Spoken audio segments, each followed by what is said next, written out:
Hello students, welcome to B2E Learning. Myself Devin Kataria and I am your physics mentor. तो बेटा I welcome you all to this platform and बेटा आज मैं आपके लिए एक बहुत बेसिक चैप्टर लेके आया हूँ। एक ऐसा चैप्टर बेटा जो बच्चे जनरली ध्यान देते नहीं है and the fact remain same कि बेटा हर साल एक क्वेश्चन इसमें से मैंडेटरी आता ही आता है, that is units and dimensions, right. And बेटा 11th क्लास स्टूडेंट्स के लिए this is really and very very important chapter. कारण क्या है ना बेटा उसका, क्योंकि this is the basic, the foundation, correct. अगर ऐसे देखें कि बेटा हम जब फिजिक्स की बात करते हैं एज अ होल, तो फिजिक्स में हम क्या पढ़ते हैं, हम डिफरेंट फिजिकल फिनोमिना पढ़ते हैं जो हमारे आसपास हो रहे हैं, which we are observing in a day to day life, right. अब बेटा उन फिजिकल फिनोमिना को पढ़ने के लिए हमें कुछ फिजिकल क्वांटिटीज की रिक्वायरमेंट होती है, और बेटा उन्हीं फिजिकल क्वांटिटीज को समझने के लिए, मेजर करने के लिए, रीड करने के लिए, राइट, एनालाइज करने के लिए we need to have the knowledge of units and dimensions, right. So this is a really important chapter for a beginner, जिसे बेटा फिजिक्स अपने ग्रिप में लेना है, राइट। तो इफ यू वांट कि सब्जेक्ट समझ आ रहे हैं, राइट, फिजिक्स आपके हाथों में आ जाए, एकदम ग्रिप बन जाए सब्जेक्ट पे, तो बेटा ensure to take this lecture very seriously, right. इसको बिल्कुल हल्के में नहीं लेना बेटा, ठीक है। तो चलो हम स्टार्ट करते हैं विद द चैप्टर बेटा। और हमेशा की तरह बेटा मैं वही बात बोलूंगा, please I would request every student कि take your notes copies, proper notes बनाने, क्लास को क्लास की तरह अटेंटिव रखना है, right. Keep it very interactive, right. जहां जहां पे हम क्वेश्चन दे रहे हैं, एग्जांपल्स दे रहे हैं, वीडियो को पॉज करना है, खुद से सॉल्व करना है, right. Try to get the answer, और उसके बाद देखो कि आपका जो आंसर आया और जो मेरा सोल्यूशन है क्या वो मैच कर रहा है कि नहीं कर रहा है। आपको लगता है मैच कर रहा है, अप्रिशिएट योरसेल्फ। नहीं कर रहा है बेटा तो प्लीज सी कि गलती कहां पे हुई है, because learning is really important, correct. तो जहां गलती हुई उसे गोला मार लो और इन फ्यूचर उसे रिपीट नहीं करना है, ठीक है। So with this let's start with the class बेटा। तो बेटा जब हम यूनिट्स एंड डायमेंशंस की बात कर रहे हैं, तो सबसे पहली चीज जो पहले लेक्चर में कवर करने जा रहा हूं दैट इज यूनिट्स। तो मैं आज यूनिट्स की बात करूंगा, करेक्ट। और बेटा उसे समझने के लिए सबसे पहले हमें ये तो देखना पड़ेगा कि व्हाट बेसिकली यूनिट इज, कि ये यूनिट होता क्या है। तो बेटा आप ऐसे सोचो कि अगर हम किसी फिजिकल क्वांटिटी को मेजर करते हैं, ठीक है, कोई भी फिजिकल क्वांटिटी हो सकती है, जैसे कि मास की बात करते हैं, तो अगर हम बोले कि हमारे पास कोई एक चीज है और उसका मास 70 है, 70 कोई एक चीज है, क्या है हमें नहीं पता, इमेजिनरी कोई बॉडी है और उसका मास कितना है, 70 मैंने बोल दिया।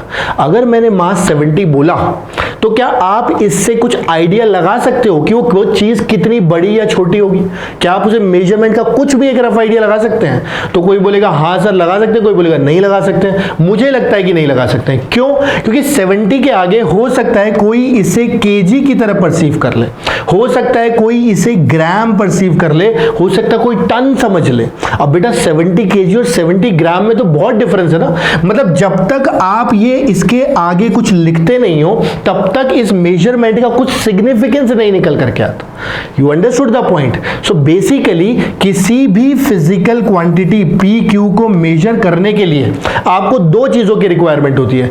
एक तो बेटा ये जो न्यूमेरिकल वैल्यू होती है, यानी कि नंबर जो आपने लिखा है, ठीक है, यानी कि 70, और इसके साथ साथ इसके आगे जो आपने लिख दिया बेटा, इसके आगे ये जो लिखा है ना, केजी हो गया, ग्राम हो गया, ये इसे मीनिंग देता है।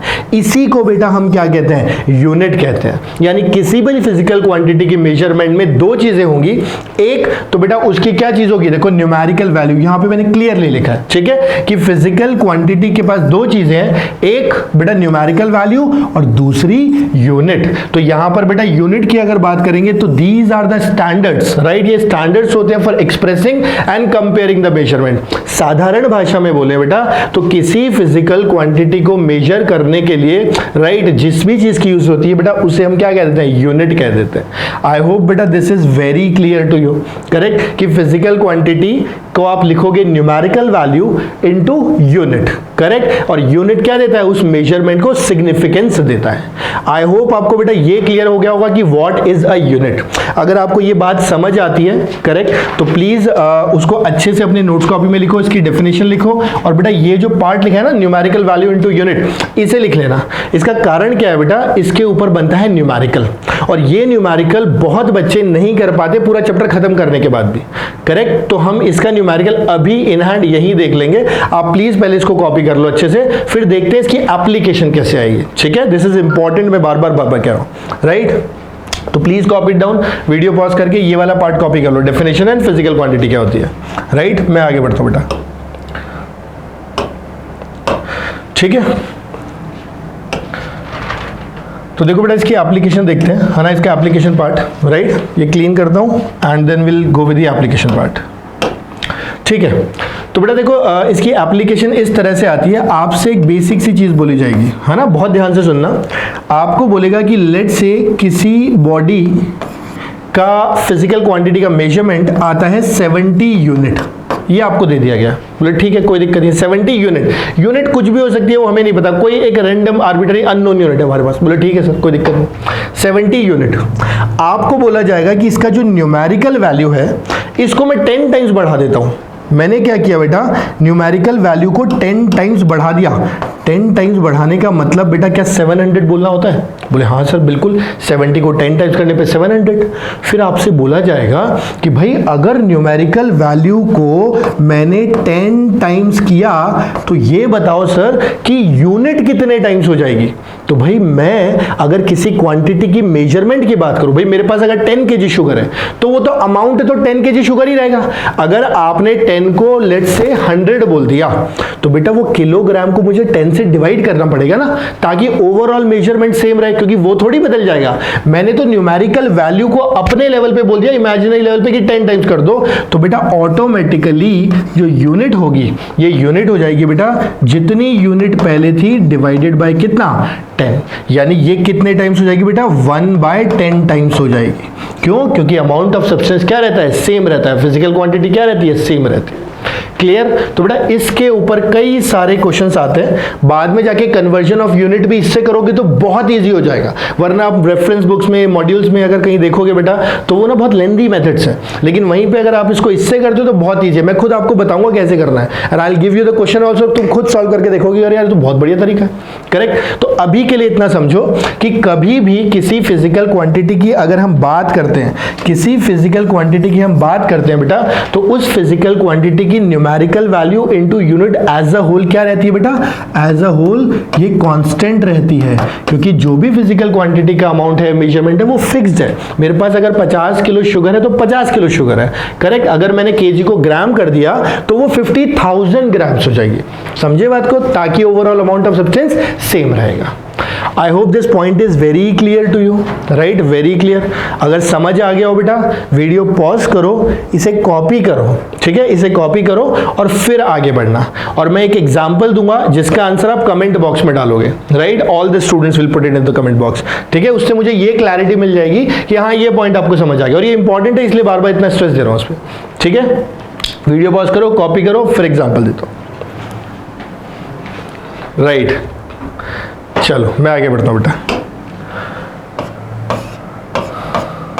देखो मैं जो एग्जांपल देने जा रहा हूं बेटा आप खुद से करोगे, किसी की हेल्प नहीं लेनी है, खुद से ट्राई करना है, राइट? तो एग्जांपल ये है कि मेरे पास लेट से 1000 लीटर्स, ठीक है, 1000 लीटर्स क्या है, ऑयल है, राइट? लेट से 1000 लीटर्स ऑयल है, ठीक? और इस 1000 लीटर ऑयल में अब मैंने क्या किया, इस लीटर को मैंने कन्वर्ट कर दिया मिलीलीटर्स में। आई होप बेटा ये आपको पता होगा, मिलीलीटर, मिली मतलब 10⁻³ मिली, ठीक? तो मिलीलीटर में कन्वर्ट कर दिया, तो आपको बताना है बेटा इसकी न्यूमेरिकल वैल्यू कितनी हो जाएगी। मुझे नहीं लगता आपको इसको सॉल्व करने के लिए पेपर और पेन का भी यूज है, आप डायरेक्ट बिना दिमाग, मतलब दिमाग तो चाहिए होगा, बिना पेन पेपर उठाए इसका आंसर फट से निकाल के कमेंट बॉक्स में डालना बेटा प्लीज, तभी हम लोग को वीडियो आगे लेकर के चलना है, क्लास आगे लेकर चलना है, ठीक है? चलो मैं बढ़ता हूं आगे, आप पॉज करो, आंसर डालो, उसके बाद आगे बढ़ना है।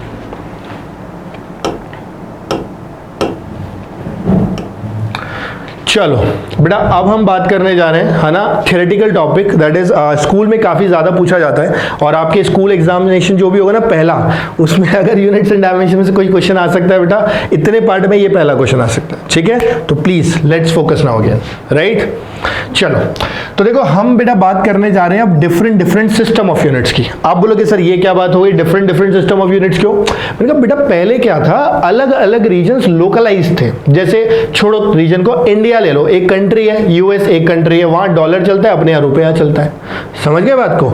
या फिर अगर मैं बात करूं इंडिया में ही अगर देखें, करेक्ट, तो जब मैं शुगर खरीदने जाता हूं तो मैं केजी में बात करता हूं, मैं केक लेने जाता हूं तो पाउंड में बात करता हूं आज भी। क्यों? क्योंकि पाउंड ब्रिटिश सिस्टम है, ब्रिटिशर्स आए थे, कुछ कुछ छोड़ के चले गए यहाँ पे। समझ गए? तो ऐसे बेटा बहुत सारी चीजें है ना, डिफरेंट डिफरेंट जगह पे डिफरेंट डिफरेंट यूनिट्स यूज हो सकती है। आप अगर मैं बात करता हूँ एरिया की, कोई मीटर स्क्वायर यूज करता है, कोई गज यूज करता है, कोई हेक्टेयर यूज करता है, करेक्ट, कोई बीघा यूज करता है, गांव में चले जाओगे तो ऐसे डिफरेंट डिफरेंट यूनिट्स यूज होती है। ठीक है, तो ऐसा दिक्कत क्या आने लगा ना कि एक आदमी ने एक सिस्टम यूज किया, किसी ने कुछ यूज किया, किसी ने कुछ यूज किया, और जब उन्होंने आपस में बात की तो फिर कम्युनिकेशन आप बैठने लग गया, बैठ ही नहीं बात, समझ ही नहीं आई उनको एक दूसरे की बात। ऐसे सोचो, मैं अगर रुपए 100 रुपए का नोट ले जाके अगर यूएस में कोई चीज खरीदने दूंगा तो वो मुझे कुछ बेचेगा थोड़ी, तो एक कम्युनिकेशन गैप आ जा रहा है। तो इन सबको न्यूट्रलाइज करने के लिए फिर क्या किया गया, एक बॉडी फॉर्म की गई। बोले सर कौन सी बॉडी? बेटा एक बॉडी फॉर्म की गई, इंटरनेशनल सिस्टम ऑफ यूनिट्स। देखो नाम में भी इंटरनेशनल है इसके, तो इंटरनेशनल सिस्टम ऑफ यूनिट्स। इस सिस्टम ऑफ यूनिट्स ने कहा कि भाई हम एक काम करेंगे, डिफरेंट डिफरेंट सिस्टम्स को हटाएंगे और एक कॉमन सिस्टम बना देंगे जो हर कंट्री फॉलो करेगी, जो ग्लोबली फॉलो होगा। बोले ठीक है, यहां पर सब लोगों की सहमति बन गई। ठीक, तो कुल मिलाकर के डिफरेंट डिफरेंट सिस्टम्स आए, फिर उन्हें हटा करके एक कॉमन सिस्टम बनाया गया जो हर जगह फॉलो हो गया, उसे बोला गया इंटरनेशनल सिस्टम ऑफ यूनिट्स। जितने अलग अलग सिस्टम थे उनमें से कुछ ऐसे थे जो आज भी कॉमनली यूज होते हैं, और उन्हीं की मैं बात करने जा रहा हूं। तो सबसे पहले अगर देखोगे बेटा, बहुत ही ध्यान से देखना, देखो सबसे पहला एक आता है सीजीएस सिस्टम ऑफ यूनिट्स। आप बोलोगे sir CGS system of units मतलब? तो बेटा सीजीएस का मतलब सेंटीमीटर, ग्राम एंड सेकंड। ठीक, फिर आप बोलोगे अच्छा सर दूसरा बताओ जरा। दूसरा बेटा एफपीएस सिस्टम। ठीक है, दूसरा कौन सा बेटा? एफपीएस सिस्टम ऑफ यूनिट्स, है ना, एफपीएस। आप बोलोगे सर अब एफपीएस के बारे में बताओ थोड़ा सा। तो बेटा एफपीएस का मतलब होता है फुट, पाउंड एंड सेकंड। ठीक, फिर तीसरा आप बोलोगे सर एक और बताओ कोई। मैंने कहा बिल्कुल बताता हूं, देखो ध्यान से। तीसरा जो था बेटा वो था MKS system of units. Correct, जब एमकेएस की बात की गई बेटा तो एमकेएस का मतलब निकल करके आया मीटर, किलोग्राम एंड सेकंड। समझ गए बात को? तो ये तीन कॉमन सिस्टम से और भी बहुत सारे होंगे, हमें ये तीन कॉमन सिस्टम के बारे में पता होना चाहिए। और बेटा सबसे इंपॉर्टेंट जो है वो है international system of units. Correct, जो कॉमनली हर जगह फॉलो होता है। I hope this is very clear बेटा। अब ये जो इंटरनेशनल सिस्टम ऑफ यूनिट्स था ना, इन्होंने फिर से क्या किया, सारी यूनिट्स को डिवाइड किया अलग अलग पार्ट में। अब मैं वही आपको बताने जा रहा हूं, बट उससे पहले आप वीडियो को यहाँ पे पॉज करो और ये पार्ट कॉपी कर लो। अभी कभी स्कूल में पूछते हैं बेटा कि different different system of units express करो, आप ये तीनों लिख देना और एक इंटरनेशनल सिस्टम ऑफ यूनिट्स लिख देना। समझ गए? इंटरनेशनल सिस्टम ऑफ यूनिट्स सबका कॉमन है, और मेजरली वो सबसे ज्यादा किससे रिजेंबल करता है बेटा? एमकेएस से रिजेंबल करता है। यानी ऐसा ही सिस्टम में भी बेटा मीटर, किलोग्राम और सेकेंड ही फॉलो होता है। I hope this is very clear to you. Video pause करो बेटा, कॉपी करो और उसके बाद आगे बढ़ते हैं। ठीक है, अरे बोले बढ़ जाओ सर। ठीक, चलो लेट्स मूव ऑन।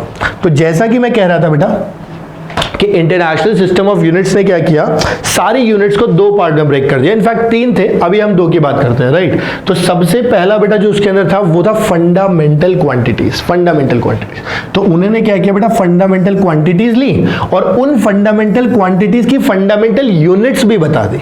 यानी कि जितनी फिजिकल क्वांटिटीज थी उनमें से उन्होंने कहा कि भाई हम 7 ऐसी फिजिकल क्वांटिटीज लेंगे जिन्हें हम बेस या फंडामेंटल बोलेंगे। आप बोलोगे सर इसका मतलब क्या है फंडामेंटल का? बेटा फंडामेंटल का मतलब ऐसे समझ लो, जो किसी और पे डिपेंड नहीं करती। दोज फिजिकल यूनिट्स और quantities which do not depend on the other physical quantities. In fact other physical quantities are expressed in terms of fundamental quantities. मतलब ये कि जो बाकी फिजिकल क्वांटिटीज हैं बेटा वो फंडामेंटल की टर्म्स में एक्सप्रेस होती थी, फंडामेंटल को और किसी की जरूरत नहीं है। आप समझे बात को? तो कुल मिलाकर के फंडामेंटल की अगर बात करूं, आराम से दिमाग खोल के समझना है, fundamental units are the units of the fundamental quantities defined by international systems. बोले ये क्या है सर? अरे भाई फंडामेंटल क्वांटिटीज की जो यूनिट्स हैं उन्हें फंडामेंटल यूनिट्स बोल दिया, क्योंकि कई बार बुक्स में देखते हो फंडामेंटल क्वांटिटीज, कहीं पे यूनिट्स, कंफ्यूज नहीं होना है। फंडामेंटल क्वांटिटीज तो फिजिकल क्वांटिटीज है, फंडामेंटल यूनिट्स उन फंडामेंटल क्वांटिटीज की यूनिट्स है। बोले ठीक है सर अब समझ आ गया। मैंने कहा बहुत बढ़िया किया बेटा, बहुत ही बढ़िया किया। अब सुनो, they are not dependent on other units. बोले क्या? बोले बाकी यूनिट्स पे डिपेंड ही नहीं करते, यानी बाकी यूनिट्स इन पे डिपेंड करती हैं, ये बहुत शक्तिशाली है। And all other units are derived from them. बोला था कि नहीं बोला था कि यानी फंडामेंटल किसी पे नहीं पे डिपेंड करेगा, सबसे पावरफुल है, बाकी यूनिट्स इन पे डिपेंड करेंगी, उन्हें फंडामेंटल कहते हैं। फिर आपके दिमाग में क्वेश्चन को बुलाएगा, सर कौन सी क्वांटिटीज को फंडामेंटल बोलोगे तो बताओ। मैंने कहा बताता हूं, क्या दिक्कत है, क्या टेंशन है उसमें। देखो अभी बताता हूं कि कौन सी क्वांटिटीज को फंडामेंटल बोलेंगे। बता दूं? बताना क्या, सब लिखा हुआ है सामने तुम्हारे। देखो अगर बहुत ध्यान से देखोगे बेटा, हमारे पास एक है यूनिट, ठीक, ये है उसका सिंबल और ये है वो क्वांटिटी। ये जो बेटा 7 क्वांटिटीज आपको दिख रही हैं, इन्हीं को हम फंडामेंटल क्वांटिटीज कहते हैं। ठीक, कौन कौन है? मास, लेंथ, टाइम, ये 3 तो हमें पता है, सबको रटी पड़ी, एमकेएस में भी थी। इलेक्ट्रिक करंट, टेम्परेचर, ये टेम्परेचर थर्मोडायनेमिक टेम्परेचर होता है। इसके अलावा amount of substance and luminous intensity. ये 7 फंडामेंटल क्वांटिटीज हैं जो एसआई सिस्टम ने बताया था कि भाई ये फंडामेंटल है, इनकी टर्म में सबको एक्सप्रेस करना है। बोले ठीक सर। आप जब एनसीईआरटी खोलोगे तो आपको इनकी डेफिनेशन दिखेंगी बहुत सारी। पर्सनली एज अ टीचर मैं आपको बताऊं, कोई डेफिनेशन नहीं पूछता किसी भी एग्जाम में, आपसे 3 चीजों की बात करते हैं। कौन सी क्वांटिटीज है, उनका सिंबल क्या है और उनकी यूनिट क्या है, बस ये ध्यान रखना। बोले ठीक है सर, ये तो बहुत आसान है भाई। मास का किलोग्राम सबको पता है, लेंथ का मीटर, टाइम का सेकंड, इलेक्ट्रिक करंट का कितना एम्पियर, इधर से अगर देखें थर्मोडायनेमिक टेम्परेचर का कितना केल्विन, अमाउंट ऑफ सब्सटेंस का मोल, और इसके अलावा बेटा अगर ल्यूमिनस इंटेंसिटी का कैंडेला। हाँ सिंबल ध्यान रखना बेटा, किलोग्राम, मीटर, सेकंड, मोल और सीडी सब स्मॉल अल्फाबेट से शुरू होते हैं, लेकिन ये जो एम्पियर है और ये जो केल्विन है ये कैपिटल में है बेटा, ये कैपिटल में है। कारण क्या है? कारण ये है कि ये नेम ऑफ द साइंटिस्ट के ऊपर है। जो भी यूनिट साइंटिस्ट के नेम पे, ampere was a scientist, kelvin was a scientist, right, kilogram was not a scientist. तो जो साइंटिस्ट के नाम पे होते हैं बेटा, उनको हम कैपिटल लेटर्स में लिखते हैं, ठीक है। बाकी को किस में लिखते हैं? स्मॉल में। छोटा सा पॉइंट है बट पता होना चाहिए, काफी काम का है, राइट। आई होप बेटा आपको ये पार्ट क्लियर हो गया होगा। अब आपको अगर ये पार्ट क्लियर है, आपको ये समझ आ गया कि 7 कौन सी फंडामेंटल यूनिट्स हैं, तो प्लीज इसे फट से वीडियो को पॉज करो, ये सारा कॉपी करो, इतना सफिशिएंट है फंडामेंटल यूनिट्स के लिए। फिर हम बढ़ते हैं आगे डिराइव्ड यूनिट्स पे, राइट। तो pause the video here, copy down everything, I am moving on with the next topic. Okay, वैसे ये एनोटेटेड जो पीपीटी है बेटा, ये मैं आपसे शेयर कर दूंगा, इसके डिस्क्रिप्शन में डाल दूंगा, ठीक है। तो आपको पूरे नोट्स में मिल जाएंगे जितना मैं बोर्ड पे लिखते जा रहा हूँ। एंड बेटा इफ यू आर फीलिंग कि हाँ क्लास अच्छी चल रही है, सो फार आपको मजा आ रहा है, पढ़ के एंजॉय कर रहे हो या कम से कम बोर नहीं हो रहे हो, ठीक है, then you can like the video as well, you can subscribe the channel अगर आपने नहीं किया है तो, करेक्ट। एंड बेटा do share these videos with your friends also, है ना। तो हो सकता है कि उनका भी कुछ फायदा हो जाए, है ना, उनके पास पढ़ने के लिए ज्यादा रिसोर्सेज ना हो और आपके पास हैं, राइट, आपके पास प्रॉपर लिंक्स है, तो you can share with them, it's a good gesture, अच्छी चीज है, ठीक है, अच्छी चीज है, राइट। चलो मूव ऑन बेटा। अब हम बात करने जा रहे हैं डिराइव्ड यूनिट्स की। अब हम किसकी बात करने जा रहे हैं बेटा? हम बात करने जा रहे हैं डिराइव्ड। अरे भाई नाम से पता चल रहा है डिराइव्ड। डिराइव्ड मतलब जो डिराइव किया गया है, जो डिराइव किया गया है। कहां से डिराइव किया गया है? अभी तो बताया फंडामेंटल से डिराइव किया गया, यानी वो सारी की सारी यूनिट्स जिसे आप फंडामेंटल की टर्म्स में एक्सप्रेस कर सकते हो, डिराइव कर सकते हो, उसे बोला जाता है डिराइव्ड यूनिट।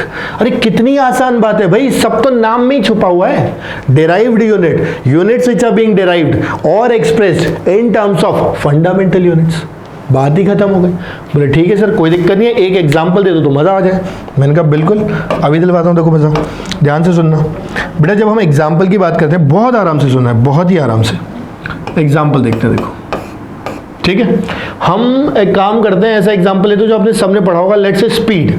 इतना हल्का एग्जाम्पल दुनिया में, मतलब बहुत ही ईजी है। स्पीड बोलो क्या होता है? बोला आपके दिमाग में घंटी बजेगी, सर डिस्टेंस अपॉन टाइम। मैंने कहा लो बेटा जो तुम बोल रहे हो मैं लिख देता हूं, डिस्टेंस अपॉन टाइम। बहुत बढ़िया, वेरी गुड। अब डिस्टेंस अपॉन टाइम की बात करेंगे बेटा, तो डिस्टेंस क्या होता है? एस।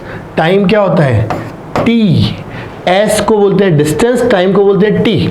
ये जो डिस्टेंस एस है ये मेजर किया जाता है बेटा मीटर में। भाई आपको कैसे पता लगा? फंडामेंटल लेंथ, डिस्टेंस का मतलब लेंथ, लेंथ का मतलब मीटर, कोई दिक्कत नहीं है। टाइम का मतलब सेकंड, कुल मिलाकर के स्पीड की यूनिट आ गई बेटा मीटर पर सेकंड। जहां मीटर फंडामेंटल है, सेकंड फंडामेंटल है, मीटर पर सेकंड डिराइव्ड है। So this is an example of a derived unit. So कितना आसान है बेटा, कोई दिक्कत ही नहीं है। आपको बेसिक फॉर्मूला पता होना चाहिए। अब जैसे ही मैंने बोला फॉर्मूला पता होना चाहिए, बहुत बच्चों के दिमाग में घंटियां बजने लगती है, सर इसका मतलब क्या सारे फॉर्मूले हमको याद करने पड़ेंगे? ना, याद नहीं करना है बेटा। ये जैसे जैसे आप फिजिक्स पढ़ोगे धीरे धीरे धीरे धीरे धीरे धीरे आप उन फॉर्मूलेस को बार बार यूज करोगे, अपने आप याद हो जाएंगे, अपने आप याद हो जाएंगे। अभी तो कुछ बेसिक्स हैं, कुछ कुछ इंपॉर्टेंट्स हैं, वो आपको बुक्स वगैरह में दे रखे हैं, आपके टीचर्स ने भी सजेस्ट किया होगा, है ना, उनको करना है, राइट, बाकी नहीं करना है। मैं खुद एक डिस्क्रिप्शन में एक लिंक डाल दूंगा जिसमें सारे कुछ काम के क्वेश्चन डाल दूंगा जो आप प्रैक्टिस कर लेना, बाकी रिक्वायरमेंट नहीं है, ठीक है, वो अपने आप याद हो जाएंगे। लोड नहीं लेना है, बिल्कुल भी स्ट्रेस नहीं लेना है, मजा लेके पढ़ना है बेटा, इंटरेस्ट के साथ। चलो बढ़िया। अब देखो ये हो गया स्पीड। आप बोलोगे सर एक और एग्जांपल है, एक और एग्जांपल। मैंने कहा क्यों नहीं, क्या दिक्कत है बताओ, एग्जांपल से ही तो चीजें क्लियर होती है बेटा, जितने एग्जांपल्स लोगे उतना अच्छे समझ आएगा। तो एक काम करता हूं, मैं एक एग्जांपल देता हूं बेटा, डेंसिटी। कौन सा एग्जांपल दिया बेटा मैंने? डेंसिटी। आप बोलोगे सर डेंसिटी तो हम खुद भी कर सकते हैं। मैंने कहा खुद कर सकते हो? बोले हाँ सर, हमें तो डेंसिटी पता है, हमने बहुत बार पढ़ी है। मैंने कहा बताओ बताओ फॉर्मूला बताओ। फिर आपका दिमाग बोलेगा डेंसिटी का फॉर्मूला होता है मास अपॉन वॉल्यूम। क्या होता है बेटा? Mass upon volume. अब एक काम करो, यहीं पे वीडियो पॉज करो और पहले खुद से निकालो जरा, और देखो आपकी क्या यूनिट निकल के आती है, फिर कंपेयर करना तो मजा आएगा, ठीक है। चलो मैं आगे बढ़ रहा हूँ। मास का मतलब होता है बेटा, mass is a fundamental unit, यानी उठा के कितना डाल दिया? बोले सर केजी डाल दो। मैंने कहा बहुत ही बढ़िया बेटा।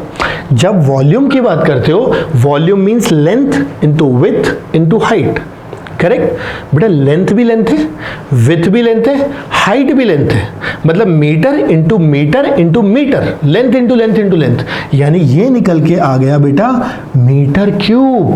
बोले ओहो सर ये तो बहुत ही आसान था। मैंने कहा तो कह ही रहा हूं तब से, डिराइव्ड यूनिट बहुत ही आसान टास्क है, कुछ भी नहीं है, मैं कह रहा हूं हलवा है हलवा। समझे बात को? कोई डाउट इसके अंदर? बोले नहीं सर। मैंने कहा वेरी गुड। अब आप इतना पार्ट कॉपी कर लो कि इसकी यूनिट की जो डेफिनेशन क्या है ना, ये सब मैं हटा देता हूँ जो आपको रिक्वायरमेंट नहीं है। ये डेफिनेशन लिखो, एग्जाम्पल 1 लिखो, एग्जाम्पल 2 लिखो और समझ लो। फिर जब समझ आए तो बढ़िया ठंडा पानी पी लो और फिर ठंडा पानी पी के अगली स्लाइड पे चलो, क्योंकि मैं कंटिन्यू करने जा रहा हूँ। आप वीडियो यहीं पॉज करके कंप्लीट करके पानी वानी पी के फिर आओ। Thank you. अगला पार्ट देखो, अगला पार्ट है बेटा एग्जाम्पल्स। यानी अब मैं क्या करने जा रहा हूं, मैं कुछ एक एग्जाम्पल्स लेने जा रहा हूं और ये एग्जाम्पल्स मैं क्या करूंगा, पहले लिख दूंगा, ठीक है, फिर इसकी एप्लीकेशन लूंगा अच्छी वाली, ठीक है। तो पहले मैं यहाँ पे कुछ एग्जाम्पल्स लिखूंगा, आप खुद से उनकी यूनिट्स निकालोगे, ठीक है, और यूनिट्स निकालने के बाद फिर वीडियो को रिज्यूम करोगे। तो let me right the examples, आप उनको सॉल्व करोगे और मेक श्योर कि you get it right. I know you will get it right, correct. अगर अभी तक का आपने अच्छे से किया है तो आप 100% करेक्ट निकालोगे, ठीक है। तो नोट्स अगर बनाते जा रहे हो तो एक बार रिवाइज कर लेना और फिर बेटा इनको सॉल्व करना, ठीक है, मजा आएगा, ठीक। चलो देखो, सबसे पहला अगर बात करें बेटा, सबसे पहला, ठीक है, तो पहला जो एग्जांपल अपन लेते हैं वो लेते हैं बेटा, एक काम करते हैं, फोर्स की यूनिट लिखते हैं, या एक काम करो, फोर्स से पहले एक और आपको देता हूं, एक्सीलरेशन। ये बहुत ज़्यादा काम आता है बेटा, एक्सीलरेशन, इसकी यूनिट लिखो। दूसरा बेटा लिखना फोर्स की यूनिट, फोर्स की यूनिट, ठीक है। तीसरा बेटा लिखना वर्क की यूनिट। मैं आपको 3 दे रहा हूं और तीनों के तीनों बेटा काम के हैं, राइट। और इन तीनों से मैं आपको 2 बढ़िया क्वेश्चन करके दिखाऊंगा जो बहुत बार आते हैं, है ना, कि 1 न्यूटन कितना डाइन, 1 अर्क कितना। मैं जो भी बोल रहा हूँ समझाता हूँ, थोड़ा सा पेशेंस रखो। पहले यहीं पे वीडियो को पॉज करो, तीनों की यूनिट अपने आप से निकालो।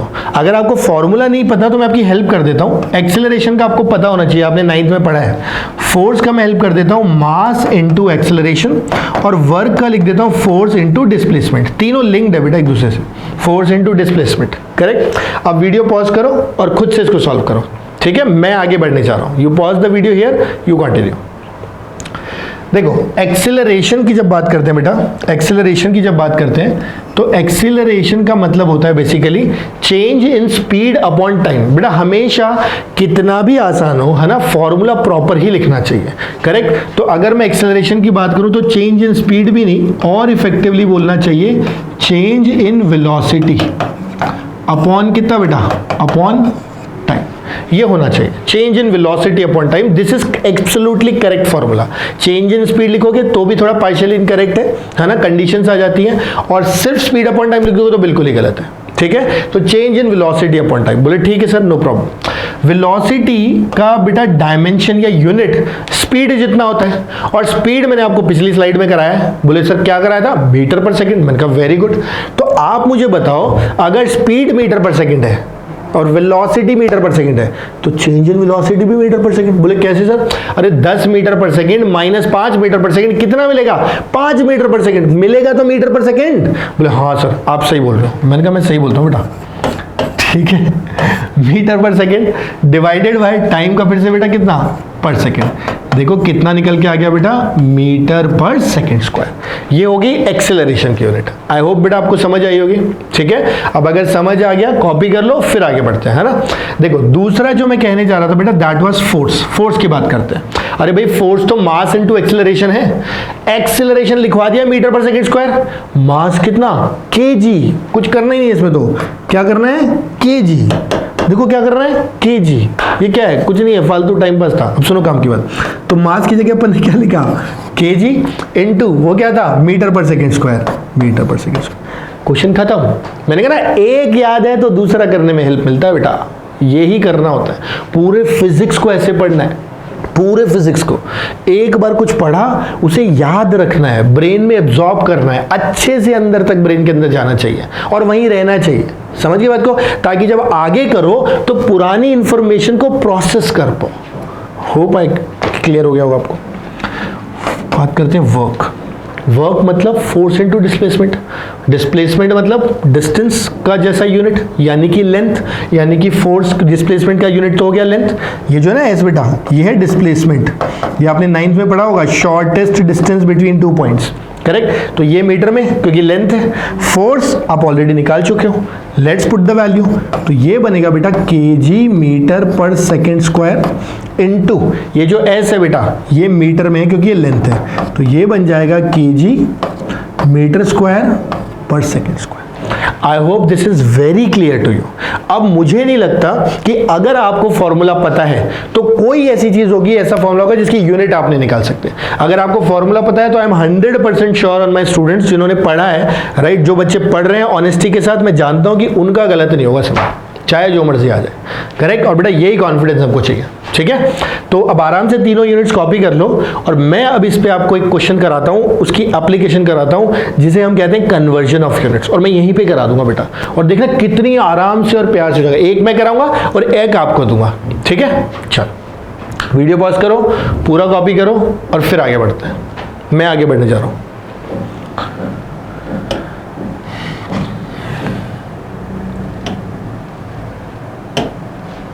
देखो बेटा, जैसा कि मैंने कहा एप्लीकेशन ऑफ यूनिट्स, और एप्लीकेशन क्या है बेटा, कन्वर्जन ऑफ यूनिट्स, ठीक है। कन्वर्जन ऑफ यूनिट्स यानी कि एक यूनिट को एक सिस्टम से दूसरे में कैसे कन्वर्ट करते हैं। मैं एक एग्जांपल लूंगा, सिर्फ एक, और आपको ढंग से समझना है और दूसरा आप करोगे। बोले ठीक है सर।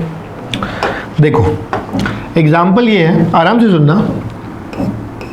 मैं बात करता हूं बेटा MKS सिस्टम में। MKS आपको बताया था, MKS मतलब मीटर किलोग्राम सेकेंड, ठीक है। MKS सिस्टम में बेटा फोर्स जो है ना, इसकी यूनिट होती है न्यूटन, न्यूटन, ठीक है। इसी तरह से बेटा, इसी तरह से अगर मैं बात करता हूं CGS सिस्टम में, किसकी मैं बात कर रहा हूं बेटा, CGS। इसके अंदर अगर देखोगे बेटा, अगेन फोर्स की यूनिट की बात करूंगा, फोर्स। तो बेटा अब की बार जो फोर्स की यूनिट आएगी वो आएगी डाइन, डाइन। बोले ठीक है सर, कोई दिक्कत नहीं अभी तक तो। मतलब आपके पास दो सिस्टम थे, MKS और CGS। फोर्स, यहाँ न्यूटन, यहाँ डाइन। अपने पे क्वेश्चन ये आ गया, अपने पे देखो क्वेश्चन क्या आ गया, अपने को बोला गया कि 1 newton equal to how many dynes. यहाँ पे बेटा अपने पास क्या है, यहाँ पे अपने पास एक क्वेश्चन मार्क। ये है अपना एग्जाम्पल कि हमें बताना है कि 1 न्यूटन कितने डाइन के बराबर है। बोले ठीक है सर, बताओ कैसे करते हैं। बढ़िया सिंपल ट्रिक बताऊंगा, आई एम श्योर कि आपको समझ आएगी, आई एम श्योर। बस दिमाग खोल के सुनना बेटा, बिल्कुल फोकस के साथ। मैं सबसे पहले क्या करता हूं, फोर्स जो 1 न्यूटन था उसकी यूनिट लिखता हूं एम के एस में। फोर्स मैंने अभी आपको लिखवाई थी, देखो पिछली स्लाइड में क्या लिखवाई थी, बोले सर केजी मीटर पर सेकेंड स्क्वायर, याद रखनी है। आगे बढ़ते हैं वापस, यहां पे इसे लिखते हैं 1 केजी मीटर पर सेकेंड स्क्वायर।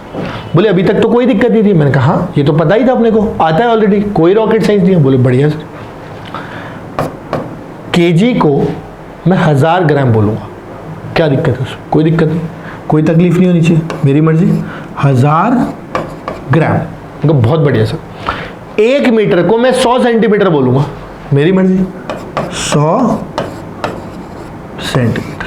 सेकंड को मैं नहीं छेड़ूंगा, सेकंड को मैं नहीं छेड़ूंगा। अब सर कर क्यों रहे हो आप, बेटा मैं ना ये जो जितना दिख रहा है ना एमकेएस, उसको मैं सीजीएस में कन्वर्ट करने की कोशिश कर रहा हूँ। सीजीएस, सेंटीमीटर ग्राम पर सेकेंड। बोले अच्छा, अब समझ आया आपने किलोग्राम को ग्राम और मीटर को सेंटीमीटर में क्यों किया। उनका बहुत बढ़िया बेटा। यहां से 1000 मतलब 10 की पावर 3, 100 मतलब 10 की पावर 2, यानी all together 10 to the power 5। ये मिलेगा बेटा ग्राम सेंटीमीटर पर सेकेंड का स्क्वायर। भाई केजी मीटर पर सेकेंड स्क्वायर एम केस में 1 न्यूटन था। ये जो 1 डाइन है, क्या बेटा ये सीधे सीधे ग्राम सेंटीमीटर पर सेकेंड स्क्वायर नहीं हो जाएगा। बोले हाँ सर, यानी इसको क्या मैं 1 डाइन नहीं बोल सकता। बोले यस सर 100% बोल सकते हो, हमें तो आंसर दिखने लग गया। क्या दिखा, बोले सर ये हुआ 10⁵ डाइन। मैंने कहा बहुत बढ़िया बेटा, यानी 1 newton is equal to 10⁵ dyne. 1 newton equal to 10⁵ dyne. I am sure आपको ये बहुत अच्छे से समझ आया होगा। और अब कभी भी यूनिट कन्वर्जन के लिए आपको डायमेंशनल फॉर्मूला एनालिसिस की जरूरत नहीं है, आप इजी वे में कर सकते हो, basic understanding and unitary methods. मजा आया, बोले आंसर आ गया। बहुत बढ़िया बेटा। अब एक काम करो, यही वीडियो को पॉज करो, पूरा कॉपी कर लो, अच्छे से कॉपी कर लो, और इसके बाद मैं एक एग्जांपल दूंगा बेटा, ये आप करोगे अभी इसी चलती क्लास में। आप वीडियो पॉज करके करोगे और है ना पूरा आंसर निकालोगे और कमेंट बॉक्स में मुझे आंसर बताओगे, बिल्कुल ऑनेस्टी के साथ, कोई चीटिंग नहीं चलेगी इसके अंदर, ठीक है। और फिर मेरे को आंसर देखने दो, लेट मी सी कि हाँ आपको ये समझ आया और इसको आप इंप्लीमेंट भी कर पा रहे हो। राइट बेटा, सो लेट्स स्टार्ट। आप पहले पूरा कॉपी कर लो, मैं आगे एग्जाम्पल लिख रहा हूँ, ठीक है। तो बेटा जो मैं एग्जाम्पल देना चाह रहा हूँ आपको, ज़्यादा कुछ नहीं है उसके अंदर, मैं बस एग्जाम्पल में छोटा सा चेंज क्या करने जा रहा हूँ, ध्यान से सुनना। मैं चेंज ये करने जा रहा हूँ कि ये जो फोर्स था ना, इसकी जगह मैं चाह रहा हूँ कि वर्क ले लो आप, वर्क। तो वर्क एमकेएस के अंदर जो यूनिट निकलती है बेटा वर्क की, वो निकलती है जूल, ठीक है। इसी तरह से बेटा यहां पर भी मैं क्या कर दिया, उसको वर्क करना चाहता हूं, वर्क। और बेटा वर्क की जो सीजीएस की यूनिट है, ये मैं हटा दे रहा हूं यहां से क्योंकि आप कॉपी कर चुके होंगे, ठीक है। तो देखो ये जो बेटा इसकी सीजीएस यूनिट होगी, ये होती है अर्ग, ठीक। तो कुल मिला के हमें क्या करना है बेटा, ये जो जूल है और ये अर्ग है, इसमें रिलेशन निकालना है। मतलब 1 joule equal to how many ergs. समझे बात को। Again here is a question mark, आपको इस क्वेश्चन मार्क का आंसर देना है और ये सॉल्व करके देना है। पहले से याद है उसे नहीं माना जाएगा, सॉल्व करके देना पड़ेगा ईमानदारी के साथ, ऑनेस्टी के साथ, ठीक है। तो आई होप बेटा इसे कॉपी करो फटाफट से, क्वेश्चन को कॉपी कर लो, उसका आंसर कमेंट बॉक्स में डालो अभी चलती क्लास में वीडियो पॉज करके, और फिर आगे बढ़ना है, ठीक है। चलो लेट्स मूव अहेड। राइट बेटा, अब हम बात करने जा रहे हैं लास्ट सेट की। देखो मैं ना क्लास को ज़्यादा नहीं खींचूंगा, है ना। मैं इस वीडियो लेक्चर के अंदर सिर्फ यूनिट्स पढ़ाऊंगा, फिर अगले वाले पार्ट के अंदर मैं डायमेंशंस पढ़ाऊंगा, फिर उसके बाद में वर्नियर कैलिपर स्क्रू गॉज पढ़ाऊंगा, फिर मैं लास्ट में एरर्स पढ़ाऊंगा और पूरा यूनिट्स एंड मेजरमेंट्स कंप्लीट कर दूंगा बहुत अच्छे से, सिंपल वे में। राइट, तो थोड़ा पेशेंस के साथ इस लेक्चर को कंप्लीट करो, यूनिट सेटअप वन को कंप्लीट करो, फिर आगे बढ़ना है। ठीक है, चलो लेट्स मूव। बेटा देखो, सप्लीमेंट्री यूनिट्स, ये तीसरी सेट ऑफ यूनिट्स है। इसको एग्जैक्टली तो ऐसे कुछ नहीं कहते हैं बेटा, पर यस सप्लीमेंट्री यूनिट्स होती है, 2 सप्लीमेंट्री यूनिट्स होती है, ध्यान से सुनना। ठीक है, काम की चीजें फिजिक्स में बहुत काम आती है। पहली जो सप्लीमेंट्री यूनिट है बेटा, फर्स्ट जो सप्लीमेंट्री यूनिट है दैट इज प्लेन एंगल। ठीक है, प्लेन एंगल की बात कर, आप बोलोगे सर प्लेन एंगल मतलब, मैं समझाता हूँ, तसल्ली करो। प्लेन एंगल, और बेटा इसे किससे डिनोट करते हैं? थीटा से डिनोट करते हैं। प्लेन एंगल समझने के लिए हमें एक सर्कल बनाना पड़ेगा। बोले ठीक है सर बनाओ, मैं इनको बना रहा हूँ, तसल्ली करो, ये बन गया सर्कल। ठीक है, अब बेटा अगर थोड़ा ध्यान से देखोगे, अच्छे से समझना, तो बेटा अगर मैं एक काम और करता हूँ,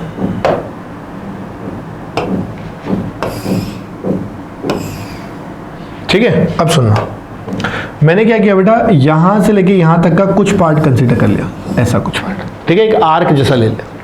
बेटा जब इस आर्क को मैंने देखा तो ये आर्क बेसी यहाँ पर ना, ये जो आर्क था इतना पार्ट, ठीक है, ये क्या था? रेडियस, ये क्या था? Radius, correct. तो बेटा ये जो एंगल सबटेंड कर रहा है, ये जो आर्क अपॉन रेडियस है, इसे हम प्लेन एंगल कहते हैं। ठीक है, मतलब जब मैं थीटा की बात करूंगा बेटा, तो theta is basically what? Arc length obviously divided by बेटा कितना? Radius, correct. यानी कि theta equal to arc upon radius. कभी अगर आर्क लेंथ चाहिए होगी तो थीटा इंटू रेडियस कर देंगे। ये आपको ऑलरेडी आता है जितना मैं समझता हूँ। ठीक है, आप इसको पॉइंट्स की टर्म में लिखना चाहो तो इसे बोलो ए, इसे बोलो बी, और आप इसी फॉर्मूले को बेटा लिख दो ए बी आर्क, ये आपने 9-10 मैथ्स में देखा होगा बेटा, और डिवाइडेड बाय रेडियस को बोल दो r. I hope this is very clear. तो एक तो हो गया ये पार्ट। अब बेटा ये जो प्लेन एंगल है, अगर मैं इसकी यूनिट की बात करूं तो बेटा जो इसकी यूनिट होती है दैट इज, इसकी यूनिट क्या होती है बेटा? रेडियंस। बहुत ध्यान रखना बेटा। आप बोलोगे सर हम तो हमेशा डिग्री करते रहते हैं। मैंने कहा बिल्कुल वो भी एक यूनिट है, बट बेटा ऐसा ही यूनिट इसकी क्या है? रेडियन है। तो अगर ऐसा यूनिट पूछेगा तो रेडियन पे टिक करना है आपको। बोले ठीक है सर। फिर आप बोलोगे कि सर जब हम डिग्री लिखते थे जैसे 30, तो ऊपर ये डिग्री लगा देते थे, रेडियन में क्या करेंगे? बहुत बच्चों को पता ही नहीं है, बहुत बुक्स में भी नहीं दिया होता कई बार।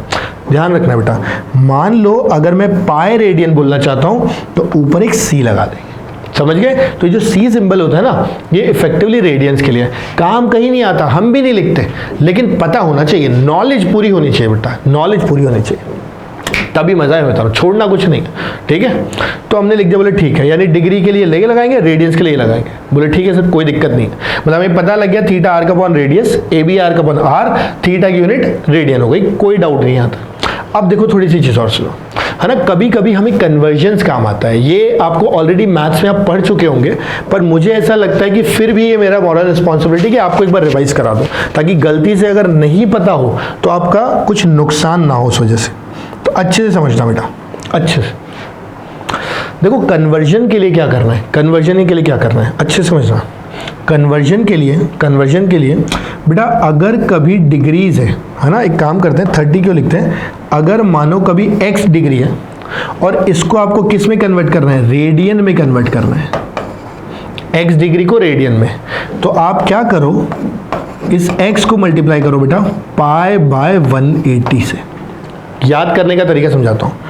x के ऊपर डिग्री है, 180 के ऊपर डिग्री है, और इसके ऊपर रेडियन है।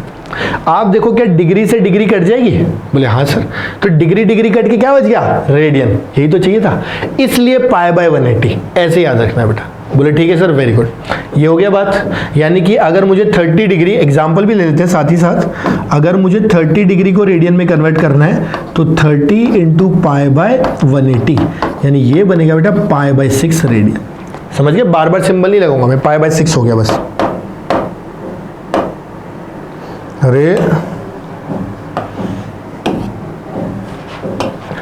पाई बाय 6, क्लियर बेटा? Pi by 6 radians. I hope this is very clear कि डिग्री को रेडियन में कैसे कन्वर्ट करते हैं। अगर ये पार्ट बेटा आपको क्लियर हो चुका है तो अब इसका उल्टा देखते हैं कि रेडियन को डिग्री में कैसे कन्वर्ट करना। बेटा आना तो हमें सभी चाहिए ना, आना तो हमें सभी पड़ेगा, आराम से समझना, कोई परेशानी नहीं है। हमने कहा मेरे पास लेट से कभी x रेडियन को डिग्री में कन्वर्ट करना था। बोले ठीक है सर, x रेडियन को डिग्री में। आप देखो कि x जो रेडियन है इसको डिग्री में कन्वर्ट करने के लिए बेटा सबसे पहले क्या करो, जो भी x रेडियन है उसको अब की बार 180 बाय पाई रेडियन से मल्टीप्लाई करो। आप खुद देखो ना बेटा, अब की बार रेडियन कटेगा, क्या बचेगा, डिग्री। यही तो चाहिए था हमें। यानी इफेक्टिवली अगर इसका एग्जाम्पल भी देखें, उल्टा करते हैं, पाई बाय 6 रेडियन था, उसको मैंने क्या किया, 180 बाय पाई से मल्टीप्लाई कर दिया। पाई से पाई कट जाएगा बेटा, इफेक्टिवली ये कितना निकल गया, 6 3 जा 30 डिग्री। देखो 30 degree pi by 6 radian, pi by 6 radian 30 degree. I hope I am very clear to you बेटा, है ना, बहुत अच्छे समझ आ गया होगा, राइट।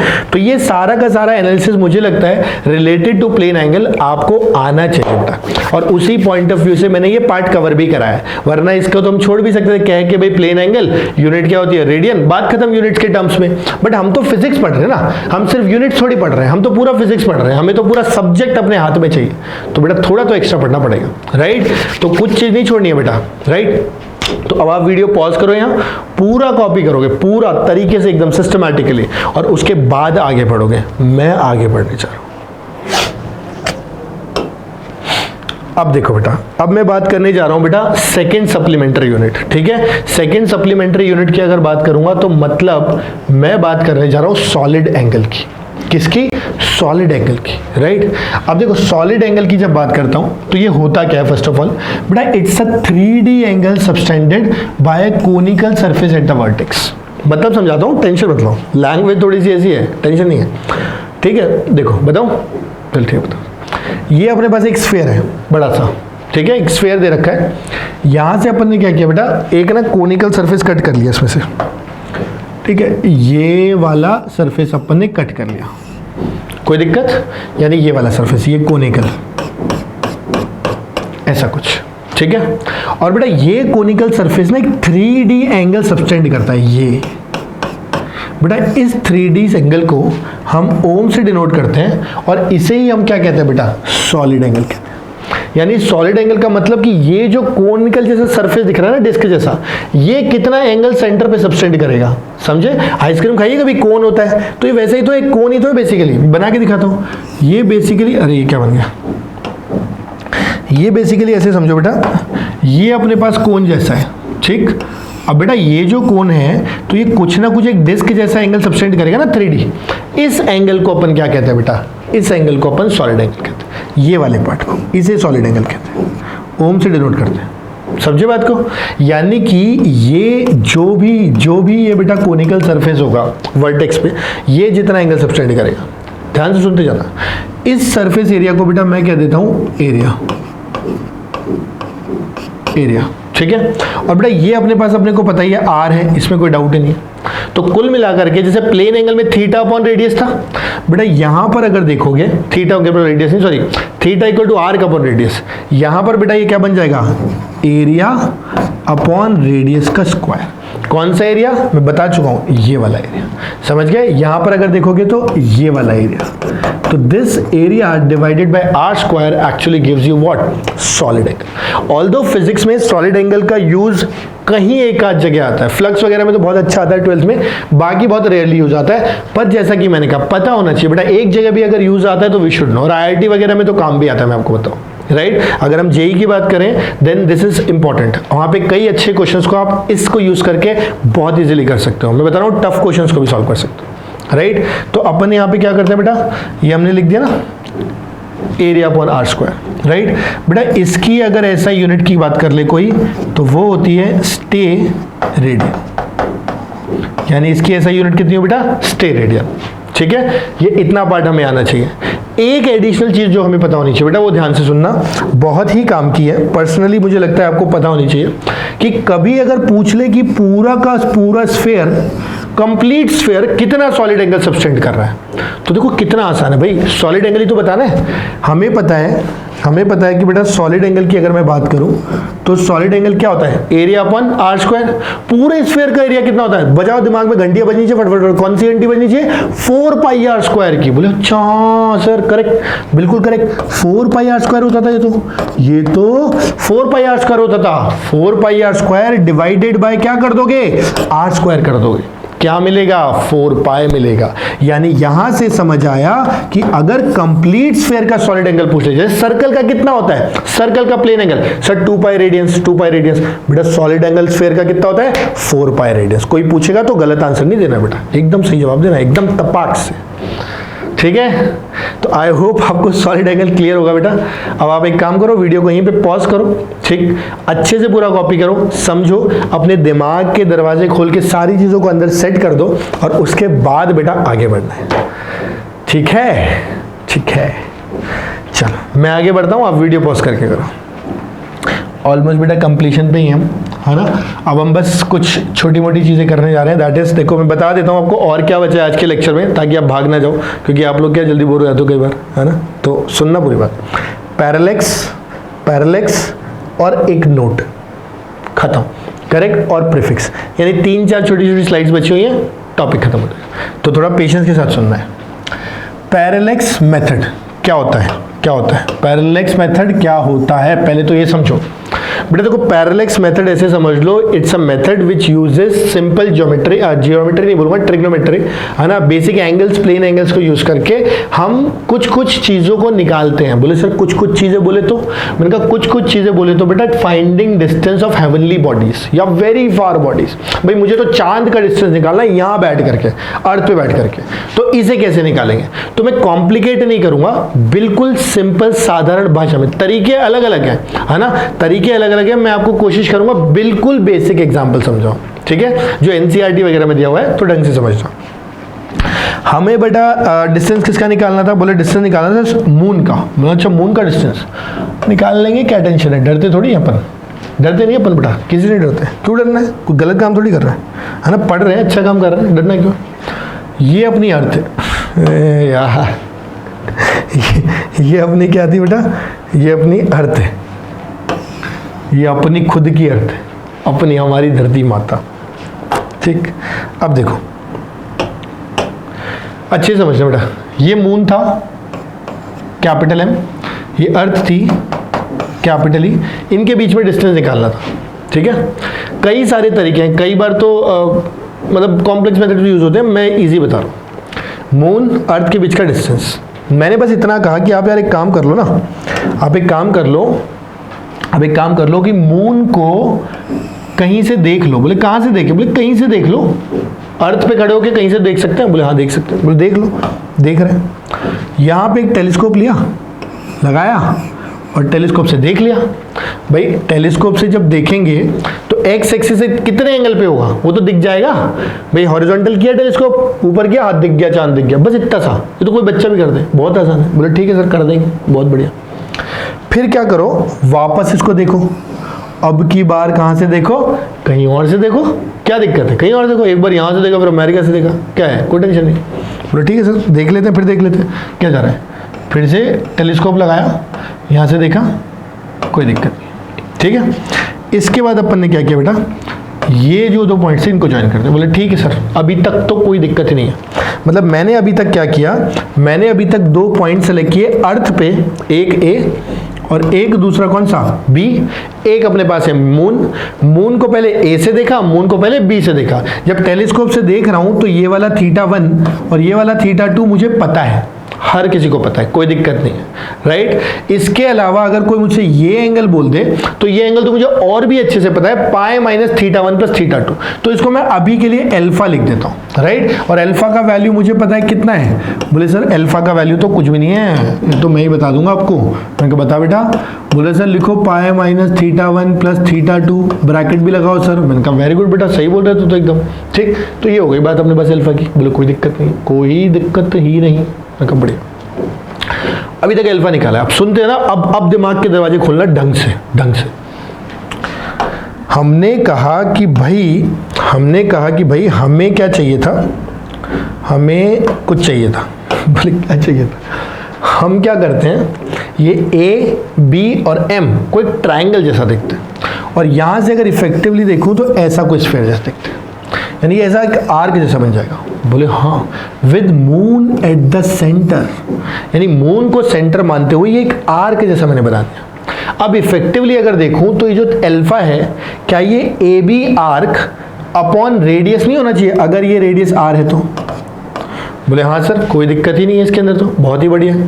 मतलब मैं लिख सकता हूं alpha is equal to A B arc upon radius. बोले हाँ सर, कोई दिक्कत नहीं है। मैंने कहा वेरी गुड।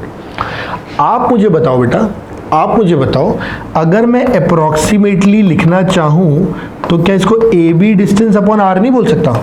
बोले सर बिल्कुल बोल सकते हैं, इसमें भी कोई दिक्कत नहीं है। भाई A B arc approximately A B distance होगा, क्योंकि मून और अर्थ बहुत दूर है, बहुत ज्यादा दूर है। ये तो अर्थ के 2 पॉइंट है, ये तो रिलेटिवली बहुत ही कम डिस्टेंस पे होंगे। तो एक आर्क ले लो या स्ट्रेट लाइन हो, मोर और लेस सेम होंगे, बहुत हल्का अप्रोक्सीमेशन है, उतना लगाना पड़ेगा, उसमें कोई कुछ नहीं कर सकते अपन। बोले ठीक है सर, लगा देंगे, टेंशन मत लो, आप गुस्सा मत करो। मैंने कहा ठीक, नहीं कर रहा। अल्फा आ गया ए बी बाय आर। अब देखो, जब अल्फा बेटा ए बी बाय आर आ गया, यहां पर ए बी अर्थ के 2 पॉइंट आपको पता है? बोले हाँ सर बिल्कुल, this is distance between 2 points on earth, distance between 2 points on earth, this is known to us. बोले वेरी गुड। अल्फा आपको पता है? मैंने कहा वेरी गुड। एक गलती जो बहुत बच्चा करता है, ये अल्फा को आपको हमेशा रेडियन में रखना है। हमेशा किस में रखना है बेटा? रेडियन। अगर आपने रेडियन में नहीं रखा, डिग्री में रख दिया, मिनट में रख दिया, आपका गलत हो जाएगा। तो रेडियन में रखना है। और ये जो आर बच गया, ये जो आर बच गया, ये क्या है? ये अर्थ के एक पॉइंट और मून के बीच का डिस्टेंस है। Distance of the moon from the earth, distance of the heavenly bodies, यही तो निकालना था। That means this r is distance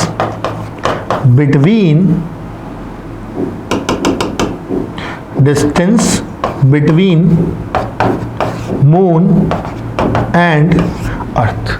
समझ गए बेटा? This was what was required, यही निकालना भी था। तो बेटा पैरेलैक्स जो मेथड है ना, ये समझने में आपको हो सकता है कि टफ लगे, एनसीईआरटी से पढ़ने में कभी कुछ चैलेंज भी लगे, बट आई डोंट थिंक ये इतना टफ है। अगर आप बहुत आराम से देखोगे तो कुछ भी नहीं करना, अर्थ पे 2 पॉइंट लिए, उन दोनों पॉइंट से मून को देखा, ये एंगल आपको दे रखे होंगे, पाई माइनस किया, नहीं तो डायरेक्ट एंगल अल्फा दे देगा। तो उसके बाद तो सीधा theta upon alpha equal to arc upon radius लगा दें। और ये तो बच्चों का खेल है बेटा, और आप तो वैसे ही बच्चे हो, तो आप तो खेल ही लोगे। ठीक है, समझे मेरी बात? तो I hope this is very clear to you. इसका एक एप्लीकेशन और है, बस वो लास्ट अपना मैथमेटिकल पार्ट है, फिर कुछ नहीं है, फिर कुछ नहीं है इसका, फिर हल्का है। एनसीईआरटी में देखो ब्लू बॉक्स देखोगे ना, एनसीईआरटी में ब्लू बॉक्स होता है, उस ब्लू बॉक्स के अंदर इसके ऊपर बेस्ड क्वेश्चन है। मैं 2 चीजें बता रहा हूँ, दोनों पे एक क्वेश्चन है, उनको आप सॉल्व कर लेना, आपका एक भी गलत नहीं होगा। 100% बता रहा हूँ मैं, 99.9 नहीं है। बस ये ध्यान रखना, बोले क्या? एंगल रेडियन में होना चाहिए, एंगल रेडियन में होना चाहिए, ये गलती मत करना बस, फिर मुझे मत बोलना। बोले ठीक है सर, नहीं बोलेंगे। तो मैं हट रहा हूं, वीडियो पॉज करो, पूरा कॉपी करो, फिर अगली एप्लीकेशन। मैं बढ़ रहा हूं आगे नाउ। चलो अब हम बात कर रहे हैं बेटा फाइंडिंग डायामीटर। मैं अर्थ पे खड़े होके ना मून का डायामीटर निकालूंगा। बोले सर क्या करने जा रहे हो आप? मैंने कहा जादू। समझ गए? हम तो ऐसे ही काम करते हैं बेटा, टफ फिजिक्स वाले ना पागल होते थोड़े से, वो ऐसे ही काम करते हैं। ठीक है, तो देखो जरा कैसे करेंगे, आराम से समझ, मजा आएगा। बोले ठीक है सर, लेते हैं, मजा क्या है। ये ले लिया हमने मून, ओहो इसका डायमीटर निकालना था। और बेटा ये हम अर्थ ले लें क्या? अर्थ लेते हैं अपन। अर्थ ना ग्रीन लेते हैं, ग्रीन होनी चाहिए मुझे लग रहा है। अर्थ बहुत हरा हरा होना चाहिए, अर्थ पे कितना अच्छा लगेगा, खूब ऑक्सीजन आएगी। अभी देखो ऑक्सीजन के चक्कर में कितनी दिक्कत हुई थी, समझे बात को? तो अर्थ को ग्रीन बनाना है बेटा, ये सोशल मैसेज है। ठीक है, अब देखो यहाँ से अर्थ से पहले मैं लिख दूँ? बोले लिख दो सर, लिख दो आप लिख दो, आप खुश हो जाओ। ये अर्थ हो गया, ये अपना मून हो गया। अब अपन क्या करते हैं, सबसे पहले अर्थ से मून को देखते हैं, डायमीटर मतलब डायमेट्रिक ऑपोजिट पॉइंट्स को। ठीक है, अप्रॉक्सीमेशन है वैसे ये भी। फिर दूसरे डायमेट्रिक पॉइंट्स को अप्रॉक्सीमेटली देख लिया, ऐसा कुछ। ठीक है, ये एक्चुअल में टेंजेंट होती है बेटा, ये मैंने थोड़ी ढंग से बनाई नहीं है।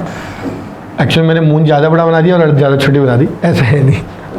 ठीक है, और बेटा इन दोनों को मैंने डायमीटर पॉइंट्स को ज्वाइन कर दिया इफेक्टिवली। ठीक, तो अगर आप थोड़ा ध्यान से देखोगे बेटा, तो ये ना डायमीटर है, डायमीटर जो हमें पता करना है। ये रेडियस है, रेडियस बोले किसका? मैंने कहा अब की बार अर्थ को मानो सेंटर और ऐसे आर्क बनाओ। बोले अच्छा सर, पहले मून सेंटर पे था, अब अर्थ सेंटर पे मान लिए। मैंने कहा हाँ, अर्थ को एक पॉइंट मानते हुए सर्कुलर आर्क बना दो, सर्कुलर आर्क। इसे फिर से मार्क कर दो ए एंड बी, ये दो डायमेट्रिक ऑपोजिट पॉइंट है मून के आसपास के। अब यहां से बेटा अगर देखोगे तो ये एंगल हमें पता होगा, इसे हम कह देते हैं अल्फा। बोलोगे सर ये कैसे पता चलेगा? मैंने कहा बताता हूं कैसे पता चलेगा। देखो कैसे पता चलेगा। आप क्या करो, एक लो टेलीस्कोप यहां ऐसे देखो, एक टेलीस्कोप लो यहाँ ऐसे देखो। बेटा ये एंगल मान लो θ1 आ गया, ये एंगल आपका θ2 आ गया। यानी हॉरिजॉन्टल से थीटा घुमाया, बी को देख लिया, हॉरिजॉन्टल से θ1 घुमाया, ए को देख लिया टेलीस्कोप। अब पाई माइनस θ1 माइनस θ2, यानी इफेक्टिवली देखेंगे बेटा तो देखो वही कहानी बन गई फिर से। अल्फा बनेगा पाई माइनस θ1 प्लस θ2। बोले ओहो बहुत बढ़िया सर, ये तो हमें तो आता है इसके आगे। मैंने कहा क्या आता है बताओ मुझे। बोले सर लिखो, आप बताते हैं क्या दिक्कत है। आप एक काम करो सर, ऐसे लिखो, आप लिखो alpha equal to arc A B arc upon r लिख दो। आर का मतलब रेडियस। मैंने कहा अच्छा, मैंने कहा ये तो सही बोल रहे हो, alpha is arc upon radius. मैंने कहा वेरी गुड। बोले अब क्या लिखूं? सर अब आप क्या करो, अप्रोक्सीमेटली ए बी आर्क को डायमीटर लिख दो। मैंने कहा बहुत बढ़िया बोला बेटा तुमने, मजा आ गया एकदम, दिल को छूने वाली बात। ए बी आर्क डायमीटर जितना है अप्रोक्सीमेट। बोले ठीक, डिवाइडेड बाय आर। फिर आप बोलोगे कि सर क्वेश्चन खत्म हो गया। मैंने कहा बेटा कैसे? बोले सर आर तो आपको निकालना आता है, आप इन्हें तो निकालना सिखाया था पिछले पार्ट में, how to find distance between earth and moon. मैंने कहा अरे वाह वेरी गुड, यानी ये तो मुझे पहले से ही पता है। ये क्या चीज है? ये डिस्टेंस बिटवीन मून एंड अर्थ है। आप खुद देखो ना बेटा, मून और अर्थ के बीच का डिस्टेंस ही तो आर है। बहुत बढ़िया। डी अपने को पता करना था और अल्फा अपने को पता था।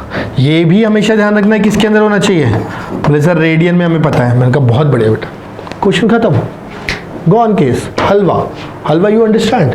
हलवा होता है बेटा एक डिश जो ऐसे बनती है मिनटों में, बहुत ईजी होती है लेकिन बढ़िया होती है।